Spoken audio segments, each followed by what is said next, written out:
Hello everyone, in this video I'm going to show you how to add custom WordPress HTML block in WordPress site. So for this you have to go to the start button, then simply type in the Chrome or the preferable browser that you would like to use, and once in the browser you have to simply type in www.wordpress.com in the search bar and then click on enter.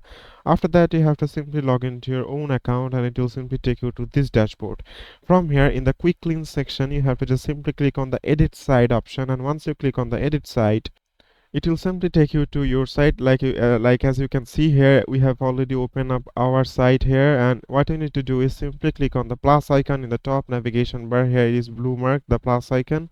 You have to just simply click on it, and after that it will simply take you to the blocks option from here, and from here in the search bar you have to simply type in the custom option from here.